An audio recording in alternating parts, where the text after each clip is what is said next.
It was one of those deceptively calm Saturday afternoons in our cul-de-sac. Birds were singing, sunlight filtered through the tree branches, and the whole neighborhood seemed to be dozing in summer peace. My 7-year-old daughter, Emily, was curled up at home with a mild summer cold. I had only run down the street to grab a few groceries, barely a 20-minute trip.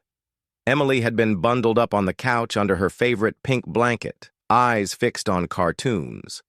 We'd gone over the rules countless times. Never open the door when I'm not home. No exceptions, not for strangers, not even for neighbors. Wait until I return. That's when the knocking started. At first, just a few knocks.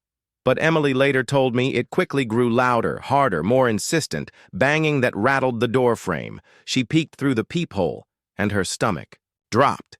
It was Linda Cartwright, the HOA president, self-proclaimed queen of the block. Everyone in the neighborhood called her Karen behind her back, and honestly, she wore it like a badge of honor.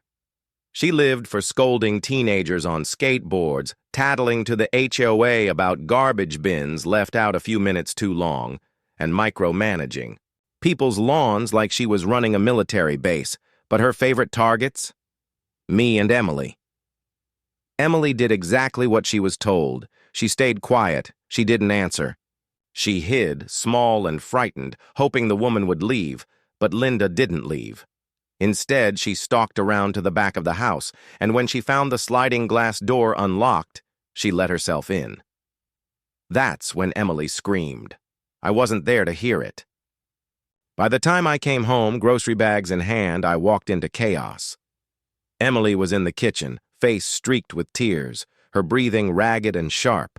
I froze in the doorway, dropping the bags, eggs spilling, apples rolling across the floor, and rushed to her. She was trembling, her voice shaking so badly I could barely understand her. I pulled her close, whispering that she was safe, that I was here, and then I saw it, a bright red handprint across her cheek. For a moment the world blurred. My pulse roared in my ears, and my whole body went cold. I asked her, careful though my stomach already knew the answer. Emily, who did this? She sniffled. Miss Linda came inside. She said I was rude for not opening, and then she slapped me. Everything inside me snapped. My hands trembled, not from fear, but from a fury so sharp it felt like fire in my veins.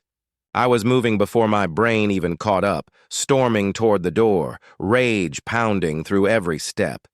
Linda's house sat pristine across the street, with her tacky seasonal wreath and those ridiculous, perfectly symmetrical flower pots. I didn't bother knocking. I kicked the door with a force that rattled her entryway. "Open up, Linda!"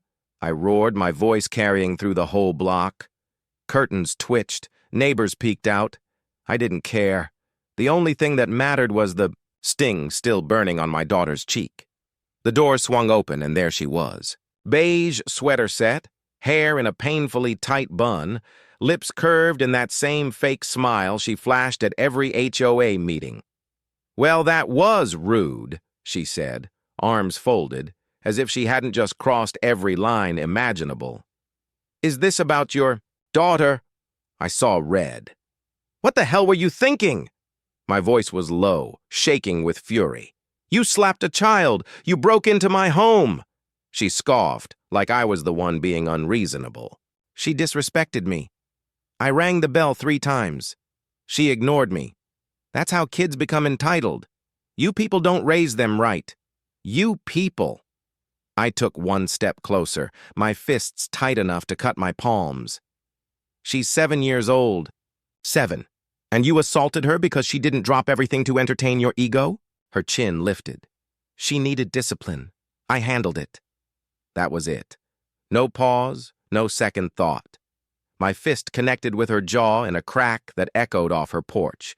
She stumbled backward, crashing against her doorframe, clutching her face. With a shriek, "You hit me!" she wailed. "You barbarian! I'm calling the police!" "Go ahead," I snapped, my voice cold, controlled. "I already did. You're going to jail for breaking into my house and laying hands on my daughter." She tried to stand, but her legs wobbled beneath her. I stood tall over her, making sure she saw the fire in my eyes. "If you ever come near my family again," I said, voice steady as stone, "you won't just need a jaw surgeon, you'll need a body cast." And then I walked away. My hands still shook, but no longer from rage, just raw adrenaline. My chest heaved, but inside, I felt calm. For the first time, it felt like someone had finally stood up to her. Back inside, Emily looked up at me, eyes wide and searching. I knelt beside her, brushing her hair from her damp cheeks. "She won't hurt you again," I whispered. Minutes later, the piercing wail of sirens shattered the neighborhood quiet. 2 black and whites pulled up, lights flashing, sirens now. Cut. A crowd had gathered, neighbors whispering, some holding up their phones to record. Everyone knew something big had just gone down. I stood firmly on my porch, calm but unshakable. Emily was safe inside with Mrs. Parker, our kind-hearted next-door neighbor who had rushed over the second she realized something was wrong. Across from me, Linda lay sprawled out, clutching her jaw like a marionette with its strings cut. One of the officers, a stocky man in his 40s with weary eyes, approached me first. "You the one who called this in?" "Yes," I answered. My voice was steady. "She broke into my house and struck my daughter." Before he could reply, a shrill, piercing cry cut through the air. Linda was limping across her lawn like she was auditioning for a soap opera, still clutching her face. "Officer, arrest him! He attacked me without provocation! He punched me in the face just for knocking on his door!"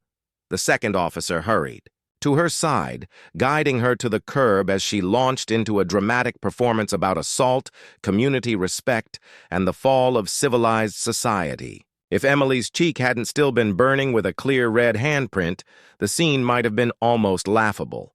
I turned back to the officer in front of me. "Come inside. You need to see the footage."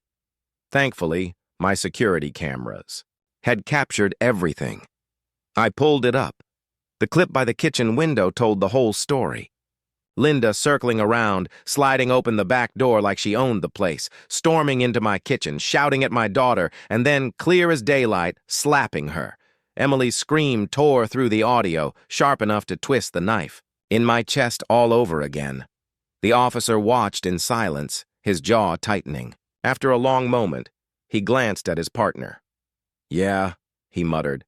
"We've got enough."